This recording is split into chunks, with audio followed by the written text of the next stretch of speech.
Yes, it should Okay. be. Dude, I got the greatest app on my phone. Best Yeah. 99 cents I ever spent. Oh, Which wait, app hold is it? on. The Diamond David Lee Roth app. That's a thing? Ah, yes. Here we go. Oh, where's my phone? I'm God gonna damn it, download I that ain't right gonna now. lie to you. I'm only gonna tell you one time.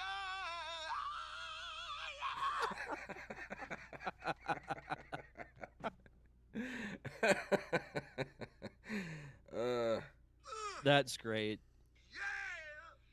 Yeah. best best 99 cents I've ever spent in my life. That's You great. know, I tell you all So about it. did you ever listen to any of his interviews he did with Joe Rogan? Yes, I did. They're so good. Dude, I tried to listen to his podcast, but man, it is so all over the place. Like I can't even like I can't, I tried to I read his book too. And his book Crazy from the Heat, it's the same way. It's just kind of like it's so all over the place. That's not shocking. Yeah, it's like it's hard to keep up with cuz he'll like start talking about something and then end up in 800 different places. If I ever had the chance to meet him, I know exactly, if I could ask him one question, I know exactly what it would be, and that is, did he ever find out what Junior's grades were? Why don't they try to get him as a guest at Pensacon? Oh my God. I don't even know if like I would volunteer to moderate his panel, but I don't know if I could handle it. Just being honest. All right, let me set up the live stream on Facebook. Let's see. NCR volume 189.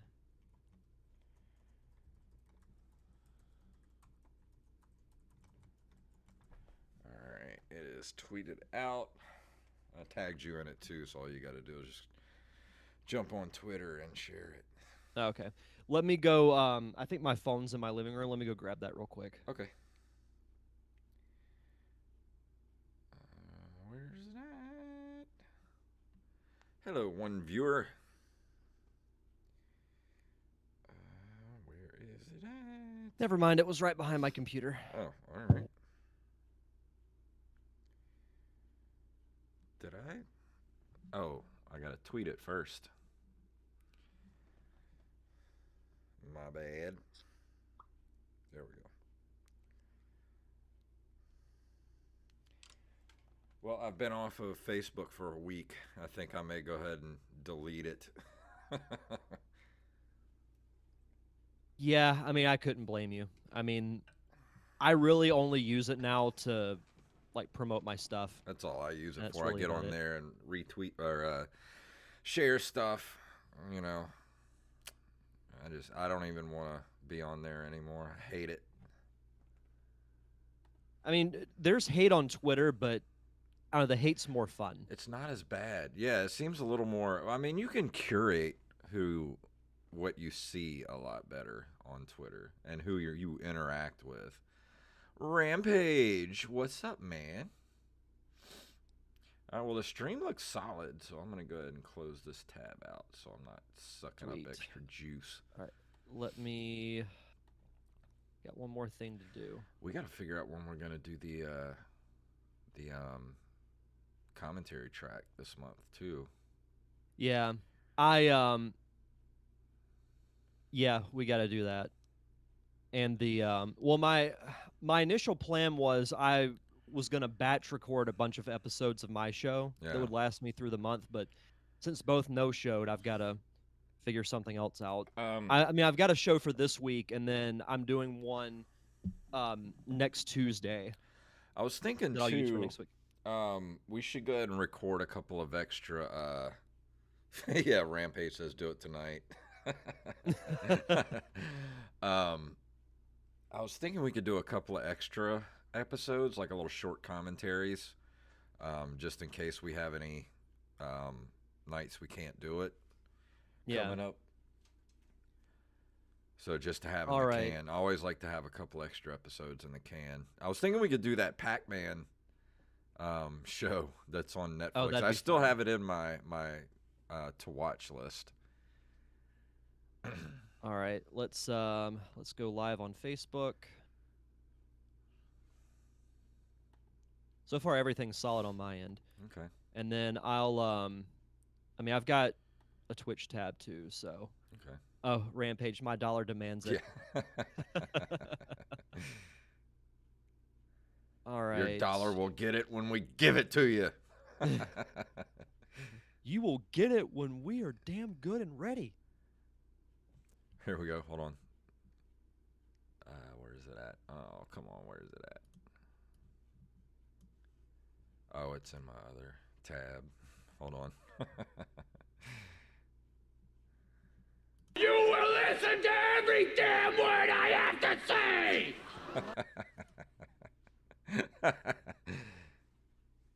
That's good. That's good. I love it. All right. I've got Whenever all my you're good tabs to open. go, I'm good to go because I Yep. got all my tabs open. Everything looks good. The stream is nice and strong. Mm-hmm. Yep, I've got all my tabs open too, so Oh, I do I'm need all to set get when you that. are. I need to get that. I'd buy that for $1. I'd buy that for $1. I tried to watch that the other night on the Plex server, but it lagged out and I couldn't finish watching it. Really? I got right to the part where Murphy was getting all like shot up. And I was like, "Oh, that's the best part of the movie," and then it lagged out. And I was like, "Damn it!" That always happens when it gets to the best part. Yeah. Did you see the Mulan story? Uh-uh. Okay, so Disney decided that they're going to release Mulan on Disney Plus. Mhm. You have to pay an extra $30 to get it. Jesus. I'm No like, I don't need to see thanks. it that badly. I wasn't that big of a fan of the original. I mean, I watched it in the movie theater because I worked at the movie theater at the time, and I think I took my mom to see it, but that was the only time I ever saw it. I'm not a Yeah. huge Disney movie. I mean, I am. I've seen them all, but the ones that I watch over and over again were the ones from like my childhood, like Robin Hood and Sword in the Stone, all those. But like Lion King, I've seen probably twice all the way through. I've seen Aladdin once. I've seen Hercules once. Like all the ones from the 90s, I've seen at least once. Princess and the Frog, I've seen a few times. I love that movie. Yeah, I actually saw that for the first time a couple of weeks ago. Really Yeah. good movie. It's a great. I could listen to Keith David talk all day.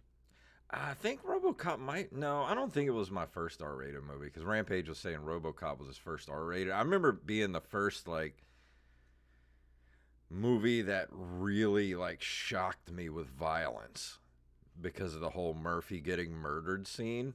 Like that Yeah. whole scene is just to this day I get like all tense when it's about to come up. Just because I'd never seen anything like that when I was a kid. I was like, oh my God, they just shot that dude's hand off. I don't remember the first R-rated movie I saw in theaters. The first R-rated movie I remember watching in general was Major League. Yeah. I know the first R-rated movie or first movie that should have been R-rated that I saw in the theater, Gremlins. Gremlins. Yeah, that movie sucks. I hate it. I laugh every time I think of the picture of you just, giving the old Yeah. number one to a gremlin. I remember seeing great. part 2 in the theater, but I don't remember anything from it. Like the first one, that movie is seared in my brain, man. But the second one, I don't remember anything from that movie. I don't either. It's been so long since I've seen it. Maybe we should commentary track that one of these days. Gremlins 2? Yeah. I'm down with that. I wouldn't mind playing the game because I know the game is really popular too. The old NES game. Mm-hmm. I really want to do a commentary for Mask of the Phantasm.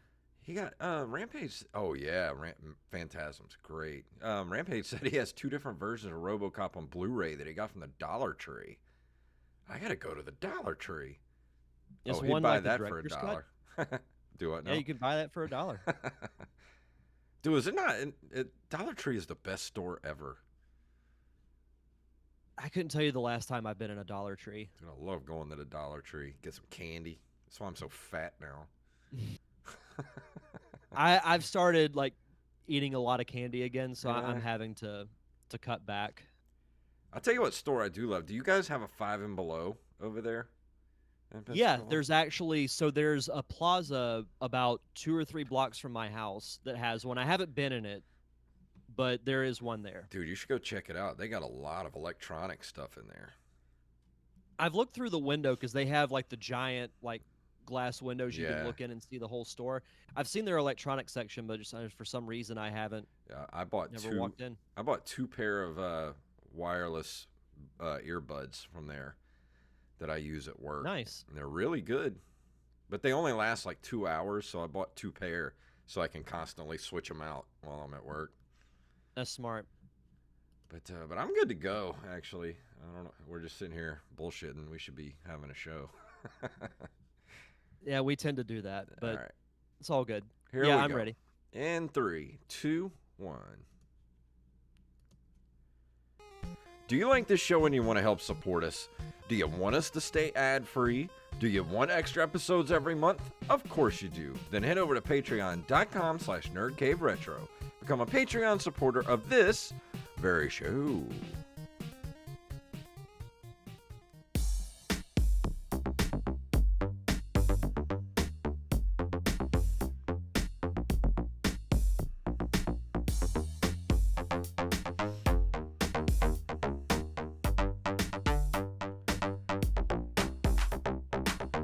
Greetings, programs, and welcome to the Nerd Cave Retro Show. My name is Jason Robbins. And my name is Derek Diamond. So, how has your week been? Mine's been pretty tame. I haven't really done too much. Yeah, same for me. Luckily, I had off on Saturday because we've been doing our movie nights Yeah. on Saturday night. So I've had the last couple of Saturdays off, which have been nice.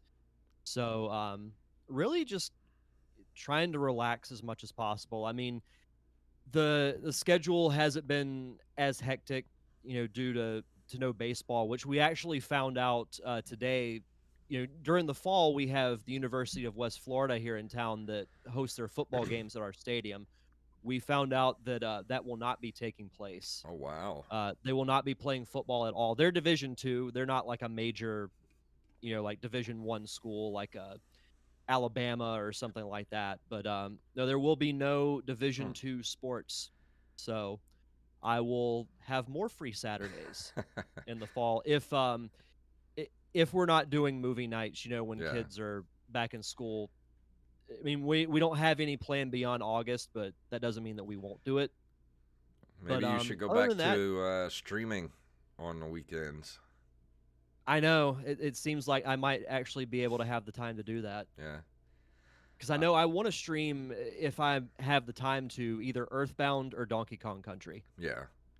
I got all my stuff in the mail that I had ordered to hook up the original hardware to my computer to be able to play the stream the original hardware.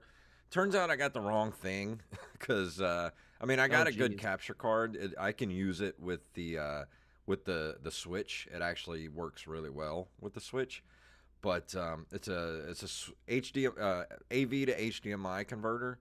That's either 720 or 1080. It's got a little switch on it, but for some reason it's not registering the correct signal for the Nintendo and the Super Nintendo. And I hit up a bunch of people on Twitter, and I got a bunch of responses for a certain capture card that I need to get. So I'm going to order it this week, and it'll probably take about a month to get to me because it's got to come from Japan. So it's going to be The another Motherland. month before I can start streaming original hardware.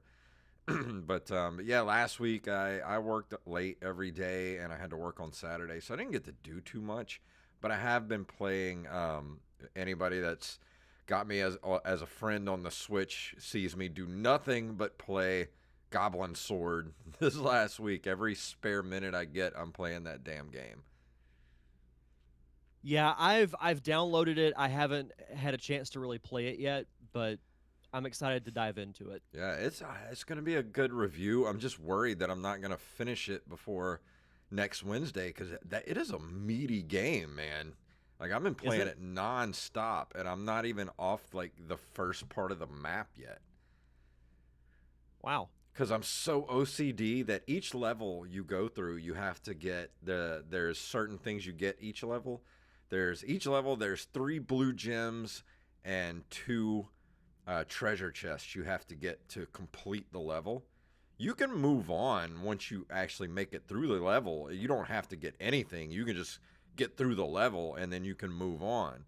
But with my OCD, I have to go back into each level a million times and try to get both chests and three the 3 blue gems. So it's taken me forever to get through the game because I'm just Yeah. loving like the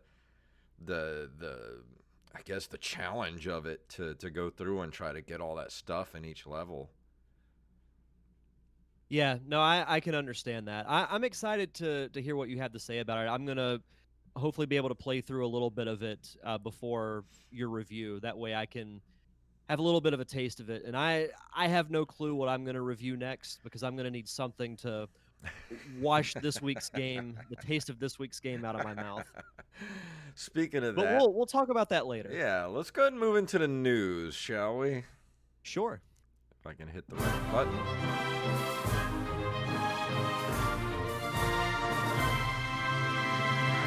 This came to us in the email from I Am the Rampage himself, who was in the chat room, from avsforum.com.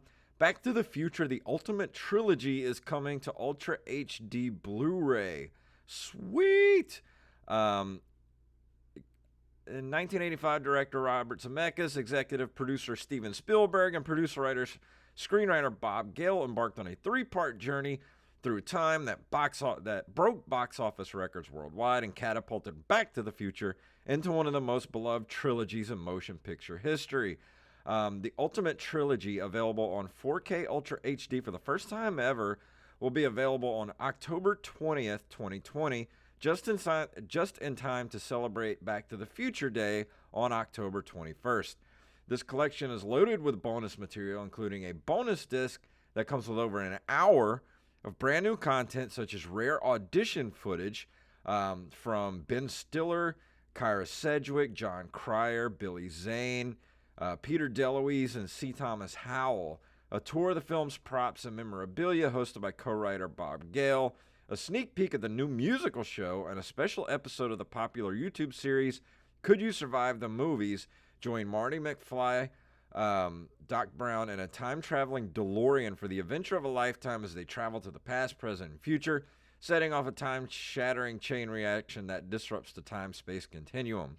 I am wondering if this thing is going to actually have all the lost footage of with Eric Stoltz Yep. as Marty McFly. I would love to see a recut of the movie with all of his scenes added in because I think they got most of the movie was filmed. They just had to go back and refilm a lot of the like close-up stuff with Michael J. Fox. Like a lot of the action scenes were already filmed that if you look closely, you can see that it's Eric Stoltz and not Michael J. Fox. Yeah. No, I'm excited for this. This sounds like, a really cool box set, and there's a ton of features that you can read, through the full article, but Yeah. I would love to see it just with the audition footage. Oh yeah. Is what I'd love to see. I mean, there have been a few releases of Back to the Future. Yeah, I remember getting the original DVD set when it first came out because I Yeah. loved Back to the Future growing up. It's one of my Yeah. favorite movies of all time. I recently did a rewatch of all 3 of them. And I remember when I was younger, I wasn't as big a fan of Back to the Future 2, but I think now that I'm older, I appreciate it more. Yeah. But no, all 3 are great movies. So I I think this will definitely be well worth the purchase. Yeah, even though I don't have 4K TV, I still want to have this, especially for the Blu-ray, because I'll eventually get a 4K TV one of these days. But Hmm. like you, I bought the DVD set as well. I love it's such a cool looking DVD set. Like this looks like it's almost the same packaging, the way it's packaged. I love it. Back to the Future is still one of my favorite sci-fi one of my favorite movies of all time. I mean, there's very few perfect movies on the planet, and Back to the Future is one of those perfect movies. Do you think the DeLorean is the most iconic vehicle in film history? Definitely up there in the top 5, I'd say. I would agree with that. I'd say Yeah, the DeLorean, Ecto One. that was Um, going to be the other one I was going to throw up there. uh, let's see what else would be up there. As far as movie, the Batmobile, definitely the Tim Burton Batmobile. Yes. Yep. Um, let's see what else. What else would you say was an iconic car? I don't know. When I think of cars, I think more of television. Yeah, I But was thinking the General those, Lee because that's pretty universally recognizable. yeah, yeah.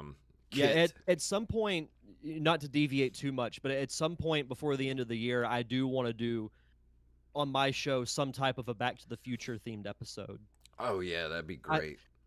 I I reached out to the reps for Tom Wilson who played Biff, Oh yeah. and I didn't hear anything back. But I figure worst case scenario, I have interviewed Claudia Wells before, Yeah, so I could always see if she wanted to just do a yeah. return That's appearance. a great episode too. If And no one's listened to that, go check out the Derek Diamond Experience and go listen to that episode.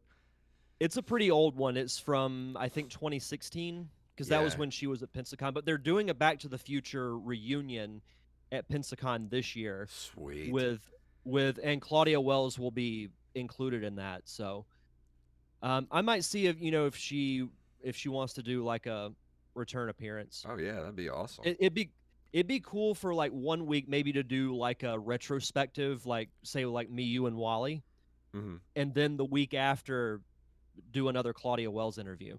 Oh yeah, definitely. I think that'd be cool. But yeah, I'm excited for this box set. Yeah, Our me too. next article comes to us from NintendoLife.com. Analog Pocket pre-orders have sold out, but more are on the way. Let's see. The original article, Analog has announced that it will be opening pre-orders for its upcoming Analog Pocket FPGA-based console, which offers access to over 2,780 Game Boy, Game Boy Color, and Game Boy Advance cartridges on August 3rd at 8 a.m. Pacific Standard Time. The bad news, the handheld will now ship in May of 2021, a delay in which Analog attributes to the ongoing COVID-19 pandemic, which has triggered supply chain issues out of the company's control. And there's some really good photos of the Analog Pocket. Hmm. And as an update, it says here, and just like that, the initial batch of pre-orders have sold out in around 15 minutes. It's crazy. Analog says that it will be producing more and doing its best to meet demand, and you can sign up to be notified when more consoles are available again. Yeah, I know a lot of people were angry that it sold out so fast because they should have known they were gonna sell more than they did. Always over prepare Yeah. when you do something like that. Always over prepare, and if you have leftover stock, you'll sell it eventually. Yeah. Got some more people in the chat room. What's up, you guys? Mixmaster and Picola Asian. He said the Facebook Nice. stream was messing up, so he jumped over here. I Oh, want to check. what was going on with the Facebook stream? Probably just Facebook. Yeah, probably. Well, over in the Facebook side of things, we do have Armez Jackson watching, as well as the Alfred Pennyworth. Oh, nice. I didn't know he was a Nerd Cave Retro fan. Say uh, hi to Bruce and Dick yeah. for us. um, some people just want to watch the world burn. This next story, this is really cool. This makes me want this, but I don't have the money for it. Same. From Nintendo, also from NintendoLife.com, the Lego NES has a cool Super Mario Brothers Easter egg hidden inside of it. Um, let's see. Located underneath a side panel of the system is a recreation of Super Mario Brothers World 1 2. It even features the Warp Zone section at the end, allowing you to jump ahead in the game. And they have a picture of it here in the thing. And it said IGN's Brian Altano described his own discovery of this during the building process. He said, I started building something, and underneath this removable panel on the side, and it started to come together as something that was vaguely familiar, and I realized I was building World 1 2 on the side of the NES, complete with a moving platform in orange, the warp pipe that brings you to World 1 3, or if you want to hop over all of that, you can go down to the Warp Zone, which will bring you way further into the game, depending on which of these things you hop into. It's one of the coolest little Easter eggs I've ever seen in a Lego kit, and it just hides right here under the NES. I think the average person wouldn't even know it was there. That's so cool. I love it. And like you, I really want one of these. Like I Yeah, really do, I but really do too. that's a lot of coin to drop for it. $400, yeah, for the whole set. That's it's a little out of my price range. Yeah. Maybe one day. Yeah. Maybe one day. Let's see. Our last story. This is actually really cool. This comes to us from comicbook.com and courtesy of I Am the Rampage. Ren and Stimpy reboot in the works at Comedy Central. The Ren and Stimpy show will return on Comedy Central. It's been 25 years since Ren and Stimpy ended their runs on Nickelodeon and Spike TV. Now, Comedy Central will reimagine the series for a new generation, according to The Hollywood Reporter. Nickelodeon Animated Studios will develop the project once Viacom CBS hires a creative team. There's no information available on when the series will debut or for how many episodes it will run. The original Ren and Stimpy show debuted on Nickelodeon in 1991. This announcement is the latest in a trend of Viacom CBS reviving submersive animated comedies from the 90s and early 2000s. They also will resurrect Beavis and Butthead and Clone High and ordered the Daria spin-off series Jody. Oh, did you ever watch Ren and Stimpy? Yes, I watched Ren and Stimpy. I love Ren and Stimpy. So Stimpy, I actually, you bloated you sack of idiot, protoplasm. you idiot. Gee, So, Ren. so as a kid, I was not allowed to watch the Ren and Stimpy show, Oh, which I made me want to imagine watch it not. even more. That show was way too like out there for kids, and it was like marketed to kids. I Yeah. don't know how they got away with it. Every time I think of Ren and Stimpy, I just get happy, happy, joy, joy Yeah, stuck in my head. I used to have a DVD of the lost episodes. Did you ever see those? I never saw them, but I remember seeing the DVD set in Yeah, stores. I used to have that, and I don't know what I did with it. Happy, happy, joy, joy, Happy, happy, happy, happy, joy. joy, joy. If and you ain't the granddaddy of all liars. No, I'm excited for this. I mean, that along with Beavis and Butthead. I hope they get at least some of the original creators involved. Yeah, Is what I hope. I hope they get Billy West back to do the voices. I hope so. I feel like that's a requirement, Oh or at yeah. least it should be. But no, this is really cool. I'm excited for it.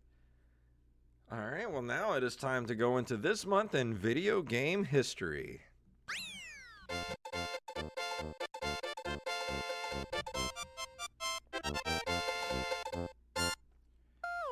In August of 1979, Atari releases Lunar Lander, the first arcade version of a game concept created on mini computers 10 years earlier. Did you ever play Lunar Lander? I have not.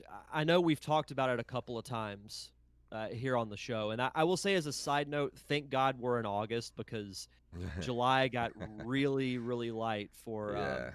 for gaming history. August is pretty full of it, which is really nice. But um, No, I know we've talked about Lunar Lander a couple of times, but I have never played it. Yeah, I never played this either. I've heard a lot of talk about it in the retro community. People loved this game, but I Well, never like played it. arcades were something that I didn't really have easy access to Yeah. as a kid, so I didn't experience them all that much. Well, I went to the arcade a lot when I was a kid. We had an Aladdin's Castle in the mall, and I don't remember Lunar Lander being in there. Yeah, I don't either. Our closest mall from where I grew up was like an hour away, Yeah.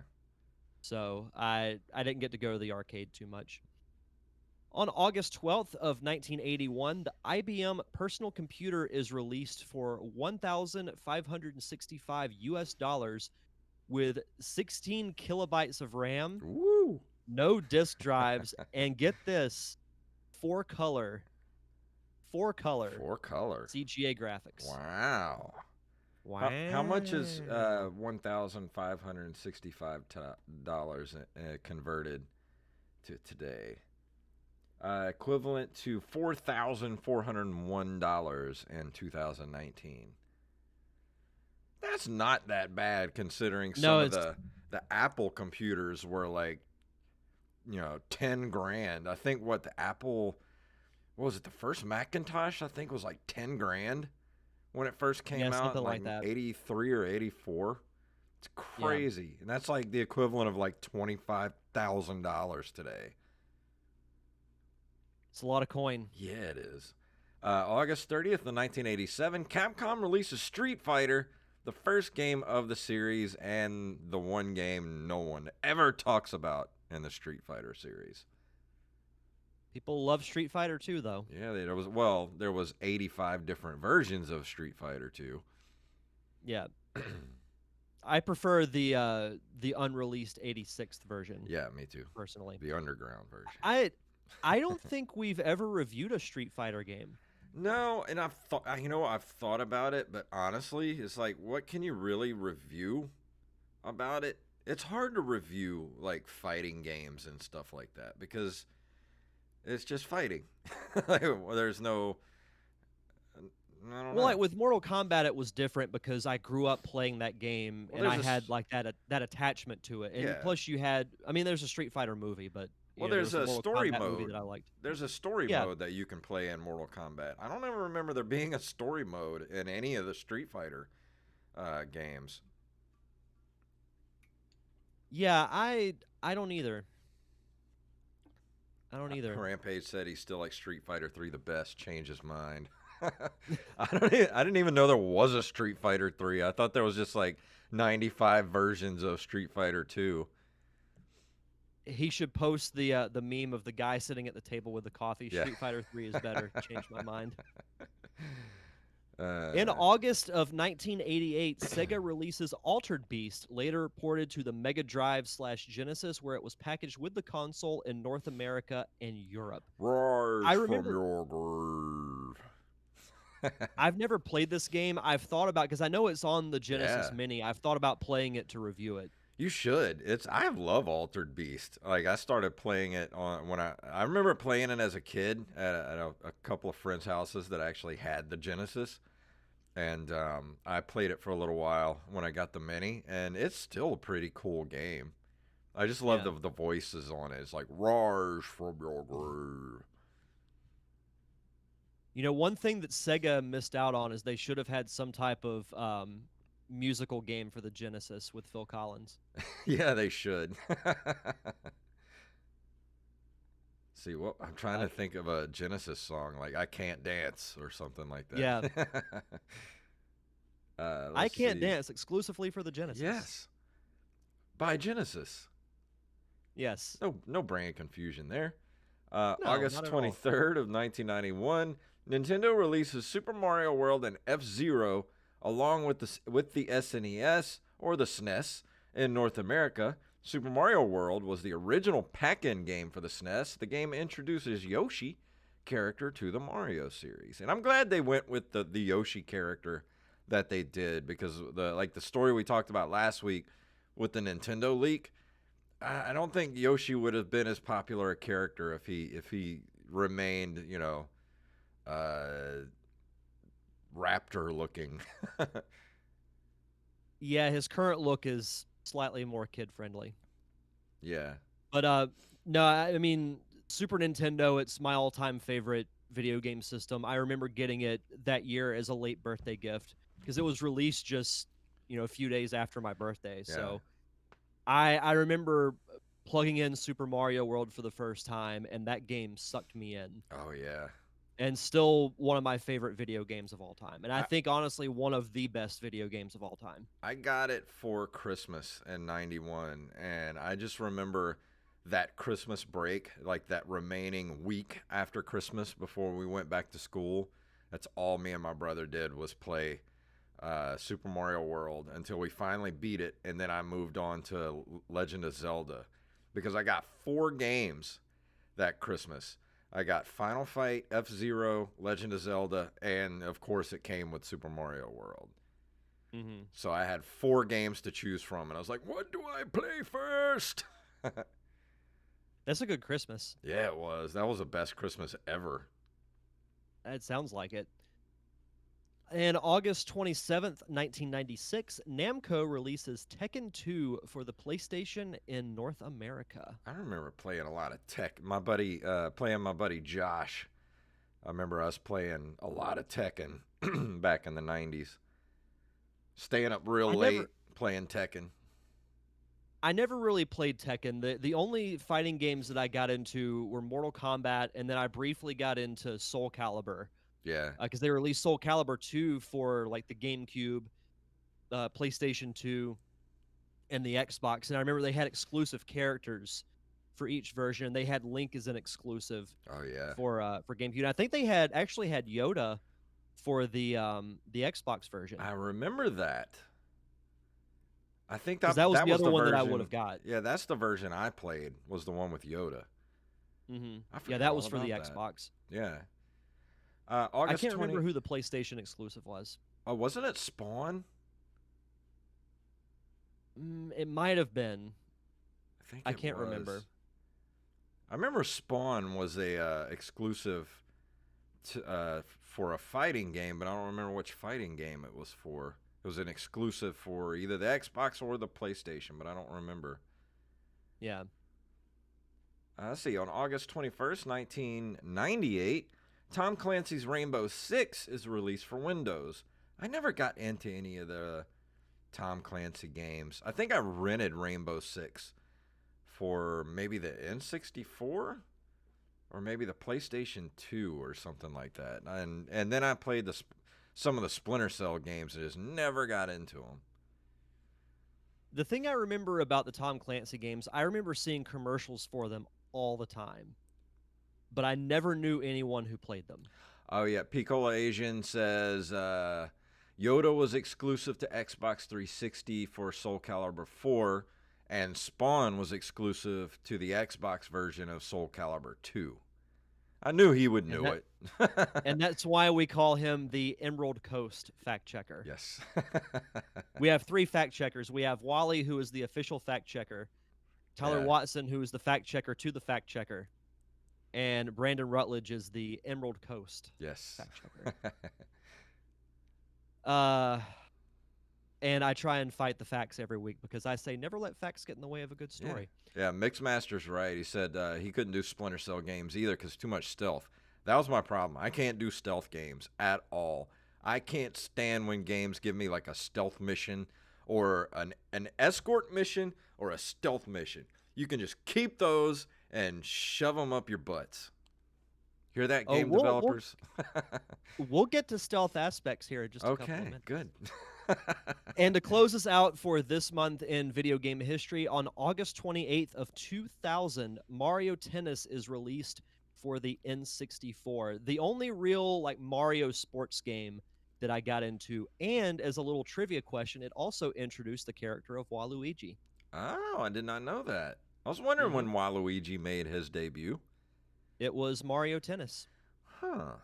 Because I remember seeing him and I was like, oh, they finally made like the evil Luigi. Because, Wario was around forever. Yeah.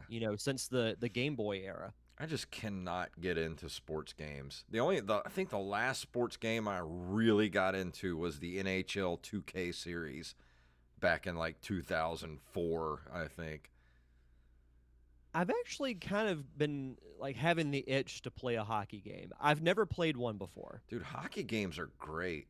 I just wish that the 2K was still making those games because those were great. I can't remember the two teams, but like most sports have started back now, and with the NHL, they're hosting like half the league in Edmonton Yeah, and the other half in Toronto. And I can't remember the two teams that were playing, but within minutes there were two players already like yeah. beating the crap out of each other. That's And I the was like, best. hockey's back. That's the best part of hockey is watching the fights.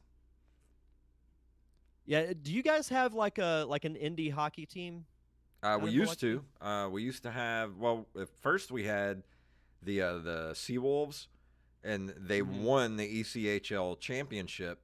And then, of course, the ECHL shut down, and it became what is it now? The I think it's the SPHL. yeah, SBHL. And then we got another team called the Surge, and then they got rid of hockey like about 5 years ago or so, which sucked because I used to love going to hockey games. Yeah, when I was a kid, we had the Ice Pilots, I remember and then that. they Yeah, they went away and then they came back rebranded as the Ice Flyers. yeah. And they're still around. I haven't been to an Ice Flyers game in years, I but think the Ice they're Flyers fun to were go the to. were the Seawolves rivals, if I remember correctly. That sounds about right. Because I mean, if you look at baseball, it's like the Shuckers are the rivals for the Blue Wahoos. What a So stupid I can name, see that. Shuckers. You mean with their Sideways vagina. yeah, I was gonna say their provocative logo. Yeah. Dude, anybody listening to this that is not from the Gulf Coast area, go online and look up the Biloxi Shuckers baseball team and look at that logo and tell me that it does not look like a sideways vagina with googly eyes. I don't know what they were thinking with that logo. I really don't. I remember when because the team in Huntsville became the Biloxi team, and we saw the logo, and I was like, "What?" Yeah. It's Yeah, oh, Brandon it's said he still has some Ice Pilots merch, and where I work, before I worked there, they were the exclusive merchandising T-shirt shop for the Seawolves. So there's like old Seawolves merchandise like everywhere in my shop. Even like oh, that's old cool. trophies and stuff, like trophies and banners and like old pictures, all kind of stuff in there from the Seawolves.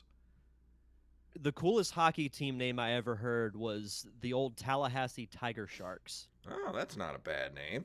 Yeah, I was like, I can get behind that name. Yeah, you get 2 for 1 with that name. Tigers and Yeah. Sharks. But before we go into the review that I can't wait for us to get to, Derek has some shout outs before we go into it. So as always, we like to give a shout out to our awesome patrons over at patreon.com/nerdcaveretro. We want to shout out Armez Jackson, Axeblade07, Daniel Salmon, John Jekyll, aka Mixmaster, Carlos Longoria, Staff Sergeant Sketch, and Randy Bailey. Thank you guys, as always, for keeping the lights on for us.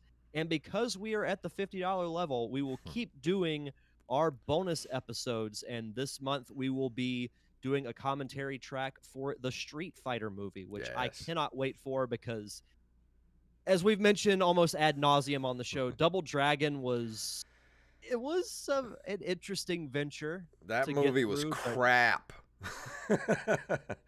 that's putting it nicely. But no, Street Fighter is like the so bad it's good Yeah.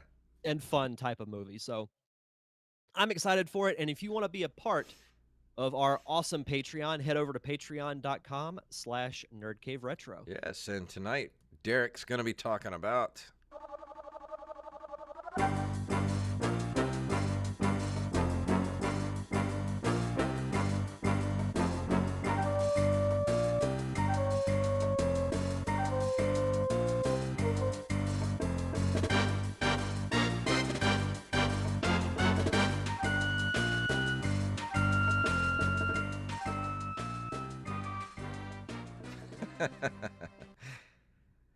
Hang on, Please, I've almost made it.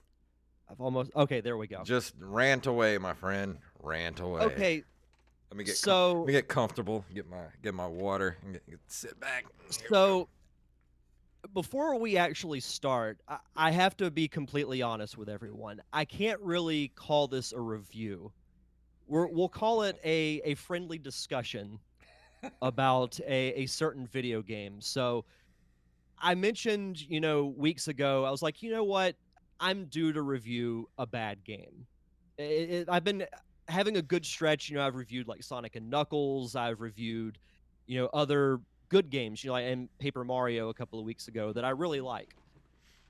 But honestly, I think my most fun review that I ever did was when I reviewed Superman 64. Hmm. Because that game, like, I knew how bad it was because I'd heard so much about it.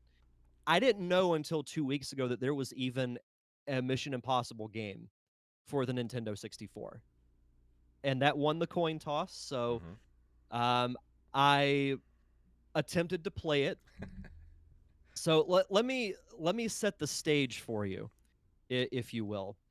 So today I will be discussing Mission Impossible, which is an action adventure video game developed by Infogrames and loosely based, that's very accurate, Yeah. on the 1996 film of the same name. It was originally released for the Nintendo 64 video game console in 1998, July 18th to be exact. In the game, the player assumes the role of Ethan Hunt. You wouldn't know that by how the character looks. Hmm. An impossible missions force agent who must clear his name after a mole has infiltrated the team. The game features 20 levels where the player must complete several mission objectives with the use of numerous high tech gadgets. So, when I sat down to play this game, I didn't look up anything about it. All I had was what we talked about on the show. Hmm. I didn't read any reviews, any like walkthroughs or anything. And you know what? I'm just gonna get it and I'm just gonna dive right in and see what happens. So, I start playing it and first, the logo screen comes up and you hear the Mission Impossible theme. I'm like, all right, this is pretty cool. I love the Mission Impossible theme. It's pretty catchy and everything. The first cutscene has graphics that look more paper like than Paper Mario. And Paper Mario was designed to look like paper. You look at, like, say you're in this park or whatever, and you look at the trees and they're like, it's like that thin. I'm like, Hmm. can you guys not like make any depth? And here's the thing. We've knocked the N64 for its graphics not holding up that great. Yeah. But Ocarina of Time didn't look this bad. Mario 64, which was the first game to come out for this console, did not look this bad.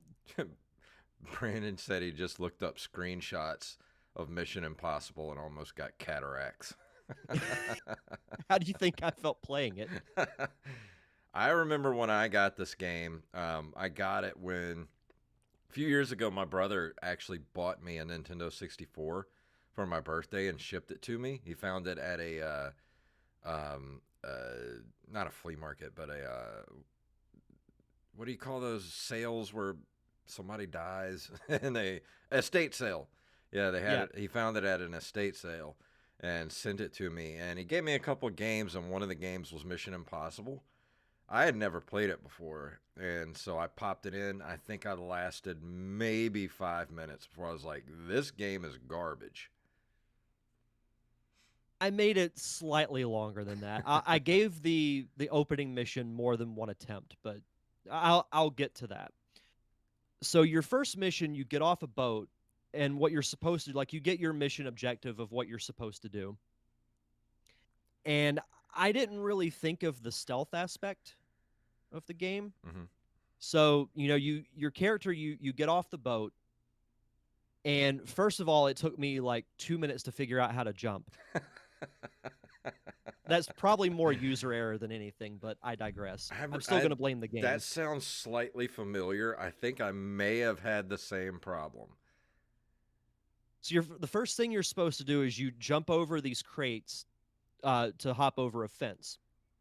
and you're supposed to find this guard, and what you have to do throughout the game is you get disguises in order to further infiltrate, the location that you're at. I didn't think to do that. I just completely skipped the building and started shooting people.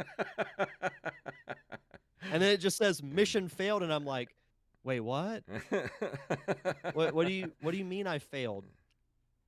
So I restart it. I'm like, all right, this game looks really bad. It plays like crap. There's really no redeeming quality of it other than hearing the theme at the beginning of the game. Yeah. So I restart.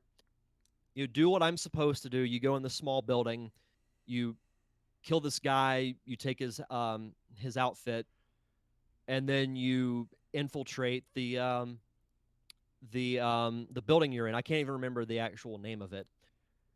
But again, I just ignore any type of stealth aspect. And really what happens is if you're disguised as someone and you do something that's out of the ordinary, the enemies will become suspicious of you, which is a cool feature, I think. I mean, it's realistic in Yeah. my opinion. But it took the fun out of it. I just want to go in and I would just want to go in guns blazing and just kill as many people as possible, but Yeah. it wasn't really that. And at that point I was like, "You know what? Jason was right. This game sucks." And I turned it off and I haven't played it since. You know what? When I first popped this in and played it, and I was like, "Who was this game for? Who was this game for?" Because this was what, 98 when this Yep. came out. When did that first movie come out? Like 99, I 2000? I want to say it was like 96. Oh, was it? Because it's not based on the movie, which was a pretty popular movie. I mean, it's still a franchise going to this day. But it's not based on the movie. And at the time, Mission Impossible was an old TV show. Like even Yep. when I was a kid, it was old. It was like 20 years old. Like and when it was rerunning when I was like, 5, 6 years old, it was an old show. So I just don't know, like, unless you're like a super hardcore Mission Impossible fan, who was this game for? Well, the thing is, GoldenEye had already came out by that point because Yeah. GoldenEye came out in 97.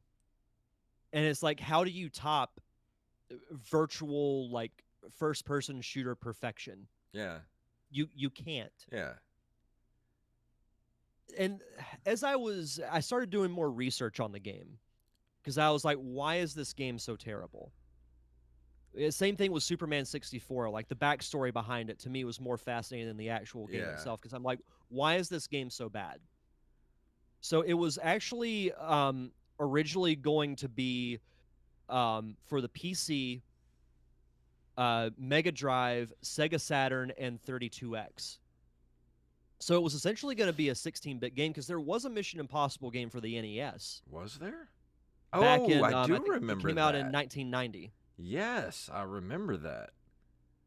But by the time that it was really in development, the 16-bit era was pretty much gone because Yeah.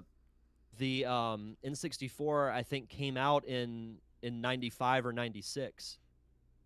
So they essentially, like, the game wasn't even close to being completed. So then they scrapped it and started, taking elements of it and moving it over to the N64. And originally it was going to have Tom Cruise's likeness, but he pulled it because he disdains violence in video games. Which makes me think, why would he agree for his likeness to be used in the first place? Yeah. I So don't that know. didn't really make any sense. And there was going to be, when the 64 disk drive was still a possibility, there was going to be additions to this game on the disk drive. Yeah. But of course, it was a complete failure overseas and it was never brought over. It said this game received mixed reviews from critics and was frequently compared to GoldenEye. But was GoldenEye? I don't really remember the main story story mission of GoldenEye. Did it have a lot of stealth stuff in it? I don't Not remember. that I remember. I mean, GoldenEye pretty much adapted the movie. Yeah. Mostly I remember GoldenEye just from the multiplayer. Well, But it that's just why I think it was so popular, not because of the story, I don't know, it doesn't but because it just seem had one of the greatest multiplayers ever. yeah, and Mission Impossible just doesn't seem like it would have that I don't know that appeal because it doesn't have that instant name recognition of characters. Like you think of James Bond, you know the names of those characters like Odd Job and James Bond and all the the different All the classic yeah, villains. the classic villains, but Mission Impossible is like you know the only name I remember is Ethan, and that's because Tom Cruise played him in the movie. Like I don't remember jack shit about Mission Impossible, and Well, I it didn't have the honestly staying power of Bond. I don't even remember the movies all that well. I don't even think I've seen like the last three. I haven't. I watched the original 3 when they came out, and I mean, I liked them. I mean, do I think they're as good as, some of the James Bond movies? No, but they're still fun. I've Yeah, heard the new ones are actually better, yeah. but I haven't watched a Mission Impossible movie past the 3rd one. I don't know. It's just kind of weird to have a property like this because yeah, it was a popular TV show back in the '60s, but it I don't know. It didn't resonate with me or anybody like my age. And I mean, the movie came out, yeah, and people liked the movie, but it wasn't one of those things that like you know.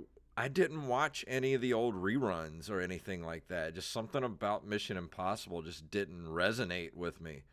And that's why I wonder, like, who was this game for, really? Even if it wasn't based off of the movie, who was it for? Well, also, it says here the development of Mission Impossible was troubled and marred by an overestimation on what the Nintendo 64 could do, Mm. resulting in the game not materializing as intended. This, along with the fact that the developers refused to publish a substandard product, interesting, caused the game to be continually delayed. And Wow. then in autumn of 1997, after acquiring Ocean, French video game company Infogrames decided to put a new team in charge of the project. So, I mean, this thing was pretty much doomed from the beginning. I mean, Yeah. anytime you have like a big shift in creative or anything like that, it's never a good sign. But Yeah. I I feel bad in that aspect because I feel like, the creators, those who are actually doing like the labor intensive portion of the game, I feel were honestly doing the best that they could. Yeah. But again, and I said this with Superman 64, I would have loved to have been a fly on the wall to know who said this is good, put it out there. Yeah. And this is that era of gaming where I don't know if you feel this way, but a lot of these games like this, the Superman 64, and I can name a slew of other games from this era that just they felt like alpha versions of a game. Yeah. Like they weren't finished. Like they were just being rushed out the door and they just weren't good. Do you think it was because of the big shift between 16-bit and 64-bit? Because there's not a Maybe. big jump between 8 and 16. Yeah. I don't know. I feel like, there was a lot of shovelware back in the NES and Super Nintendo era. I mean, you had like, you had LJN putting out whatever crap they could sign a license to, and you had to be careful. But like even in this era, that huge jump from 16-bit to the polygonal graphics, I don't know, it just felt like a lot of these games were I think they were trying to do way more. It's like they saw this huge jump in technology and they were like, "All right, well we can do this now," but it was still a little too ambitious for what the I don't know, what the hardware could handle because I think they were trying to do what PCs were doing at the time.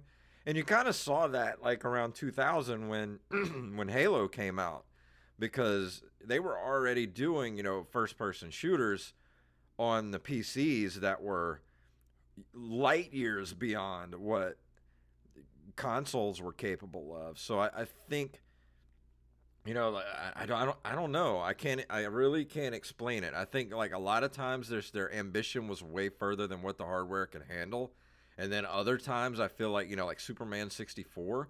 I think it was just somebody did a proof of concept and was like, all right, here's what the engine can do. Now let's go build a game. And then somebody higher up saw that, you know, alpha build of the game and was like, oh, we can go ahead and put this out now. And I either way, like I just don't understand that logic.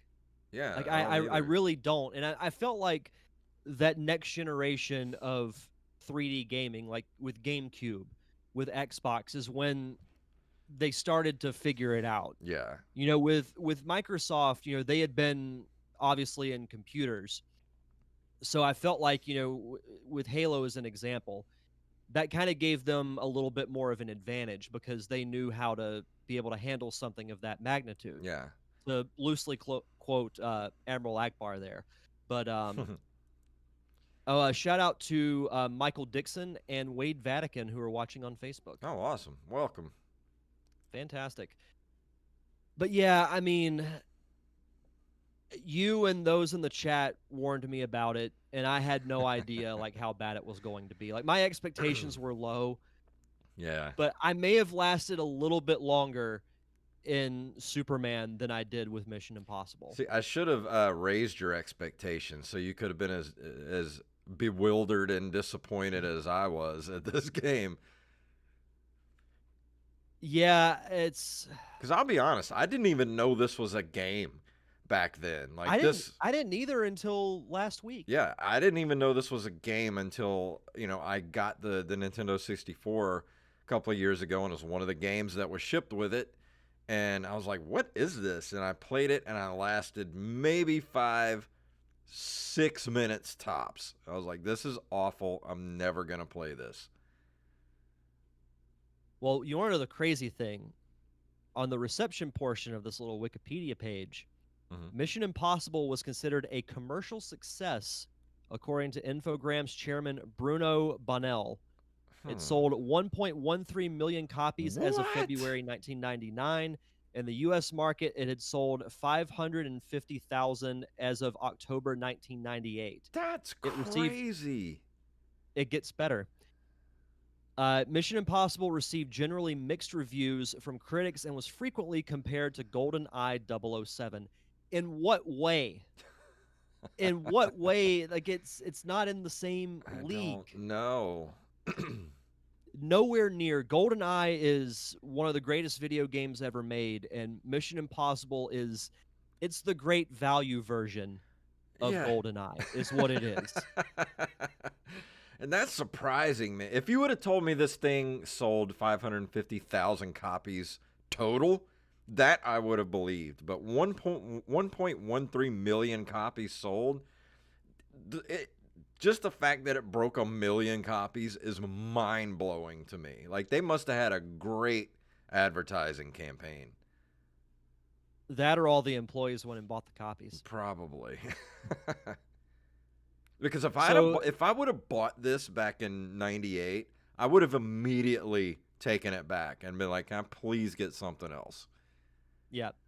But this probably, Exactly. I don't even know if this would have even been a rental for me. This would have been one of those games I would have seen on the shelf at Blockbuster and been like, "Nah, next," and moved on. I probably would have never even rented this. Yeah. Yeah. Well, it gets a little bit better. Mm-hmm.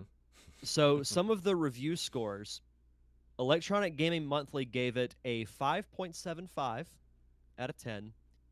Game Informer, an 8 out of 10. That's 8, as in 10 minus 2. Wow. Game Revolution gave it a B minus. GameSpot, a 6.6 out of 10. IGN 6.6 out of 10, and Nintendo Power a 7.2 What? out of 10. All right, whose palms got greased for those reviews? Who from Game Informer was on their payroll? is what I want to know. I don't know. Maybe in 1998, this game would have been more playable But because we didn't know any better. Maybe we're looking at it through 2020 eyes. What do you think? possibly, but again, I'll say this came out after GoldenEye. So Yeah. it's like again, how would you top GoldenEye? You can't. I mean, can you make something that's almost as good? But you'd be like, yeah, it's not as good as GoldenEye, but it's still fun. Yeah. Rampage This, said someone bought all 1 million copies so that no one else would suffer. whoever did that, if that were the case, they deserve the Nobel Peace Prize. Yeah. Every activist, every peacemaker award they deserve. I can't But yeah, believe I Game don't Info. know. I can't believe Nintendo Power gave it a They've rated some of their own 7.2. games lower than that. They have rated some of their IPs lower than a 7.2. And maybe the game gets better after the first mission. I don't know. I couldn't even make it past the first mission. If this game were released for Xbox 360 or like remastered or whatever, you should get an achievement for being able to suffer through the first mission. Whew. I, I just, and again, maybe it's because I didn't play it back when it first came out, and like you said, maybe we didn't know any better back then because that was in that phase of. Because you look at some of the original PlayStation games, their graphics aren't great. Yeah. But to me, Maybe. it's I not don't. just about the graphics. It's Maybe not if just about that. Like, just the gameplay is not good. I don't know. Maybe if I'd have played this in '98, it would have been a little more well received. Because I was into games with a lot of story and a big meaty game like this. Like I loved Resident Evil games and all that. But I don't know. It's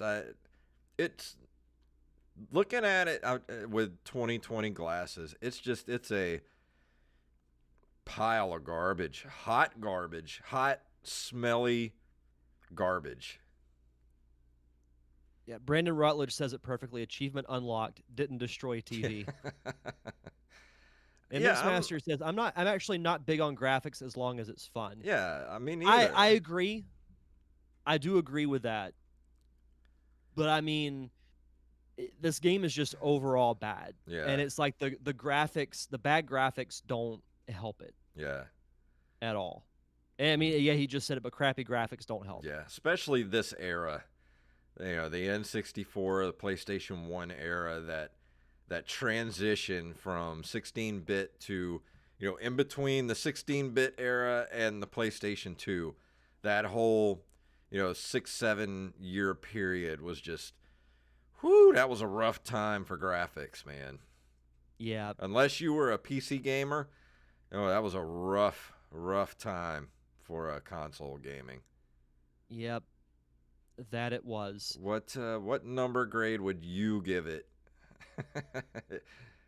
Well, if we weren't streaming on Facebook, I would visually show the number that I would give. Yeah. But I will just simply say I'm giving it a 1. Because Wow. I always give a 1 for effort. But to me, there's no like real. I think I gave Superman 64 the same. Yeah. Like to me, this is just as bad as Superman 64. I think the only other game we've ever rated that low was Fester's Quest and Superman 64. We should have been writing down all of our number ratings, Yeah. like from episode 1, so that way we could see like what the highest rated and what the lowest rated are. Yeah. The 3 lowest have to be Fester's Quest, Gotta be. Superman 64, and Mission Impossible. So that I've reviewed 2 of the 3 worst games that we've done. I don't know. I've reviewed some pretty crap old You have. games. I already know what my next bad game's going to be, but I'm going to need something good to wash the taste out of my mouth. I don't know what I'm going to review yet, but I'll figure it out. No, Mixmaster, you're wrong. Fester's Quest is not better than a 1. I've heard a lot of people give that game some love, and I'm wondering maybe because they say it's one of those games that's really hard in the beginning, but it gets easier as you go along. Maybe I just need to suck it up and try to get further into the game to where I can actually, kill enemies instead of, you know, like the first little minion you come across should not be as tough as a boss fight, you know? Like that's not cool, man. The only reason why I would say I don't think you should is because if you get farther, I feel like it would taint the epic rant that you did Yeah. about this game, which I think is like top 2 or 3 moments that have made me laugh the hardest on this show. Yeah. Rampage says Silver Surfer. I've never ever played Silver Surfer, but I know it's notorious for being one of the hardest Nintendo games. I think I may actually stream that one of these days. You should. Brandon Rutledge says, I have some suggestions for more bad game reviews. Throw them in the chat, Yeah, give us and some I'll bad and game we'll suggestions. we'll figure it out. Because I know one off the top of my head, and the only reason why I wouldn't do it is because I feel like I've beaten the Sonic craze to death, especially since the movie came out. But it's a Game Gear game called Tails Adventure, where you play just as Tails and you use different gadgets. I'll sum it up in 2 words: password system. Whew, gotta love password systems. Yeah, Oh he says no, either of the Castlevania games for N64. I can't do it. I tried to play the Castlevania game. One of them, I think. Which one was on the N64? Was it just Castlevania 64? I think I Uh, tried to play it once and it was awful. I'll do it. I'll review it. You'll do it? Not for my next one, Yeah. but for October, You need to I'll give do it. a good buffer. You need to have a good palate cleanser game in between bad games. I do know that I want to review Soul Blazer, which is an RPG for the Super Nintendo, but Yeah. I'll need time to actually like immerse myself in it. Because like with Paper Mario, I'd already played it before, so like I it started coming back to me as I started playing it, but I've never played Soul Blazer before, so I do want to do that at some point. But I think I'll figure something out. I think after my next review, which is going to be Goblin Sword, which that's a good palate cleanser for you. I think you need to spend a couple days playing Goblin Sword over the I will. weekend. I really want to do a review of Guardian Legend because I've heard that game is really good, like a Blaster Master style good. So I think I want to give that game a shot and play it. I've always been curious about it, and Blaster Master turned out to be like one of my favorite NES games, and it's definitely one of those uh, must-have titles for the Nintendo. And everybody loves Guardian Legend. I've never heard a bad thing about it, so I think I'm gonna review that one next. I actually think I know what my next review is going to be. I don't think I've reviewed a Game Boy game in a while, so I'll review Wario Land, Super Mario Land 3 for Game Boy for my next Yeah, review. that's not bad. Go ahead and finish Yeah, that one out. yeah, complete the trilogy. Yes. But that's going to bring us to the end of the show. Is there anything you would like to throw out there before we leave this evening? Yeah, just as always, check out the Derek Diamond Experience podcast. New episodes drop every Thursday on all podcasting platforms. This week, I'm actually releasing a really fun chat I did with a guy named Tom DeShane. He is a screenwriter and producer, but he is also a graduate of Harvard University, and he wrote one of the most unique books about Shakespeare that Nice. actually won an award from Harvard in 2016. Oh, that's awesome. So he talks about that, a little bit of his film background, and he is also a huge wrestling fan. So we spend the first 10 minutes of the show talking about old wrestling. Oh, that's cool. I'm going Yeah. to have to So, listen to that one. yeah, so that'll be out this week. Other than that, Still doing the trivia thing. If you live in the Pensacola area, we do trivia every Thursday night at Blue Wahoo Stadium. This week we are doing Disney trivia, which includes the movies, parks, even some video game questions. Yes. So we do that every Thursday at 7 p.m., hosted by yours truly. Other than that, that's pretty much it. Hey, Kitty. He wanted to be on the show tonight. Say hi. He's like, oh, last chance for a cameo. I think I'm bound and determined to actually beat and finish Ninja Turtles. So I think I'm going to stream Ninja Turtles again this weekend. I played it last weekend, got to the same spot I got to last time, couldn't get past it. So I'm determined to beat that damn game, and I'm gonna do it. So I'm just gonna keep playing it until I beat it. So if you'd like to watch me bang my head against the wall playing Ninja Turtles, join me this Sunday at 4 p.m. Central Time right here on this Twitch channel, twitch.tv/JayFunktastic. And join me. Fantastic. And I might even have some pizza. Because last time I played, I wanted pizza. So I'm going to do that this week. I'm going to get a pizza. Had I not already had dinner, I would order a pizza. Yeah. But anything else you'd like to throw out there before we go? I don't think so. I think I'm good. All right. Well, let me go ahead and play our music here.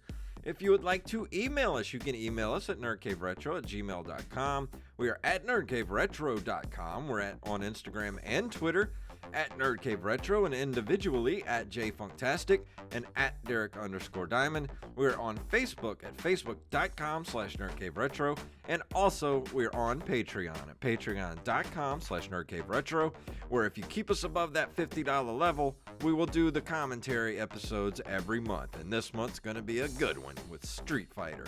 So go throw us a couple bucks a month, and if you can't, that's fine. Go leave us a review wherever fine podcasts are given away for free. So Derek, please tell them what it's all about. I'd buy that for $1. Yes. You're coming with me.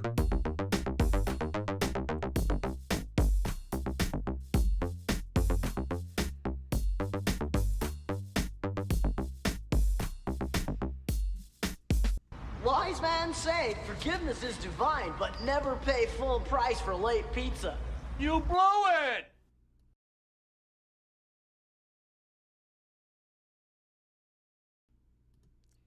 That was a good episode. It was. That felt good. That was 189? Next week we'll be 10 away from 200. Yeah. Whew, getting close. You know, I went to talk about this on the show. I had a really weird dream last night about Twitter.